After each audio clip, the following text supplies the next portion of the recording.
দর্শক, সমসাময়িক বিষয় নিয়ে প্রধানমন্ত্রীর তথ্য উপদেষ্টা ডক্টর জাহিদুর রহমান এই মুহূর্তে ব্রিফিং করছেন। আমরা সরাসরি চলে যাচ্ছি সেখানে। যাতে বর্ষার পানি আমরা বিভিন্ন জায়গায় ধরে রাখতে পারি এবং সেই পানিটাও আমরা ব্যবহার করতে পারি, এই কাজটা হচ্ছে। এখন আমি আসি ভূ রাজনৈতিক কোনো সমস্যা হবে কিনা।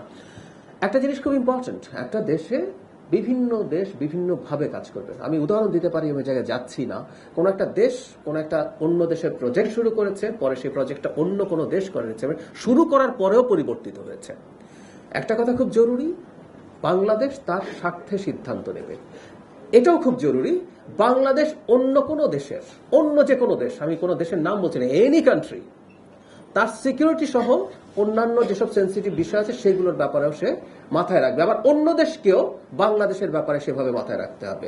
সে কারণেই আমি মনে করি বাংলাদেশের কোনো পদক্ষেপ সেটা কোনো দেশে কনসার্ন হওয়ার ব্যাপার নেই। আর ভাই যে প্রশ্ন করেছেন যে কোনো মূল্যে, আমি মনে করি না এখানে কোনো চ্যালেঞ্জ আছে। এইভাবে উনি কথাটা বলেছেন, এটা এইভাবে বলা, এই রকম ভাবে বলা, এই কারণে বলা আমি মনে করি যাতে এই সরকার এই পদক্ষেপটার ব্যাপারে, এই প্রজেক্টটার ব্যাপারে খুবই আন্তরিক আছে, খুবই সিরিয়াস আছে। কারণ ওই তিস্তা পাড়ের মানুষদের প্রতিনিধি মাননীয় ত্রাণমন্ত্রী একটা মিটিংয়ে ছিলেন, তার কাছ থেকে আমরা বিস্তারিত জানি। তিনি সেখানে প্রচুর অ্যাক্টিভিজমও করেছেন যে এখানকার মানুষের এটা কত বড় সংকটের ব্যাপার। সো উনি ওনার এটা দৃঢ়তা বোঝানোর জন্য, এটা কোনো চ্যালেঞ্জ আছে আমি মনে করি না। এবং আমি একথা আবারও বলতে চাই, বাংলাদেশের জনগণ এবং রাষ্ট্রের স্বার্থ অনুযায়ী পদক্ষেপ নেবে। এটা এই স্বাধীনতা, এই সার্বভৌমত্ব তার আছে, এটা সে দেখাতে চায়।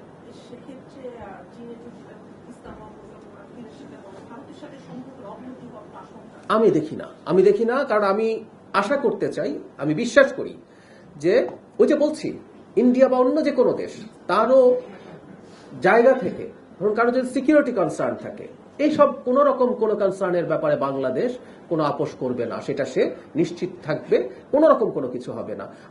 এটা একটা প্রজেক্ট, চায়নার সবচেয়ে বড় দক্ষতা আছে, পৃথিবীর সবচেয়ে বড় বাঁধ যে থ্রি গর্জেস ড্যাম তারা করেছেন। এখন তারা এটা নিয়ে আলাপ আলোচনা আছে, যেটা আমাদের ব্রহ্মপুত্র, ওদের ইয়াংলিং সাংপো নদী, ওখানে একটা বড় কাজ করছেন। তো চায়নার এই কাজে প্রচুর এক্সপার্টিজ আছে, চায়নার প্রচুর ফান্ড আছে। আমরা এখনো বলিনি যে চায়নার সাথে আমরা তাদের অর্থায়নে কাজ করব। আমাদের যে জয়েন্ট কমিউনিকে আছে তার মধ্যে বলা হয়েছে টেকনিক্যাল যেসব ব্যাপার আছে, ফিজিবিলিটি আছে। কারণ আবারও বলছি, প্রজেক্টটা এখন আবার নতুন করে করা হবে এবং মাননীয় প্রধানমন্ত্রী বলেছেন অ্যাজ আর্লি অ্যাজ পসিবল এটা করার জন্য। সেই ক্ষেত্রে তারা সাহায্য করবেন। আর যদি ফিনান্সিয়ালিও তাদের দিক সাথে আমরা কাজ করি, সেটা কোনো রকম কোনো টেনশন অন্য কোনো দেশের হওয়ার কোনো কারণ আমি দেখি না। এবং আমি এটা বলে শেষ করি, ইন্ডিয়া এবং আর যে কোনো দেশ বাংলাদেশের সাথে একটা সার্বভৌম দেশ যেমন, তার সাথে যেভাবে এনগেজ করতে হয়, পারস্পরিক স্বার্থ, আমি এটা কিন্তু বলছি পারস্পরিক স্বার্থ। আমাদের ওই রেজিমের সময় আমাদের মূল অভিযোগটা এটা ছিল যে বাংলাদেশ এবং জনগণের স্বার্থ বিকিয়ে দিয়ে, শুধু এক দেশ না, শুধু ইন্ডিয়া বলছি না, আমি ধরে ধরে দেখাতে পারি আরো অনেক দেশের সাথে আমাদের স্বার্থ বিকিয়ে দিয়ে সম্পর্ক তৈরি করার চেষ্টা করা হচ্ছিল ওই রেজিম ক্ষমতায় থাকার শর্তে। আমরা সেই জায়গা থেকে বেরিয়ে যে কোনো দেশের সাথে আমরা কাজ করতে চাই। আমরা এটা লাস্ট প্রশ্ন, জি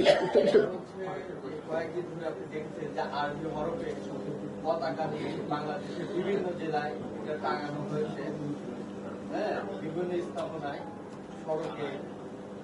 সরকার এটা জানে কিনা, সরকার তাদের সাথে সরকারের কোনো সম্পর্ক আছে কিনা, বা সরকার কি ব্যবস্থা নেবে, খুব বিস্তারিত বলছি না। এইটা সরকার কগনিজেন্সে নিয়েছে, সরকার এটা দেখেছে, এটার সাথে সরকারের কোনো সম্পর্ক থাকার কোনো কারণ নেই।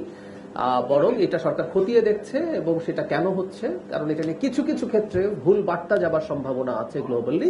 এই ব্যাপারে আমরা সচেতন আছি, আমরা এটা নিয়ে ব্যবস্থা নিতে যাচ্ছি এবং আমি ব্যক্তিগতভাবেও এইটার ব্যাপারে মাননীয় স্বরাষ্ট্রমন্ত্রীর দৃষ্টি আকর্ষণ করেছি। আমরা আশা করি এই জিনিসটা এভাবে কন্টিনিউ করবেন। আমরা শেষ প্রশ্নটা নিতে চাই। আমরা এখনো এইগুলো তো বুঝতেই পারছেন, এটা কারা করছে, কেন করছে। কিছু মানুষকে আপনি দেখবেন সোশ্যাল মিডিয়াতে বলছে, কিন্তু তারাই তো আসলে হয়তো সবসময় মূল ব্যক্তি না। দর্শক, আমরা এতক্ষণ সরাসরি যুক্ত ছিলাম সচিবালয়ে। সেখানে সমসাময়িক বিষয় নিয়ে ব্রিফ করছিলেন মাননীয় প্রধানমন্ত্রীর তথ্য উপদেষ্টা ডক্টর জাহিদুর রহমান।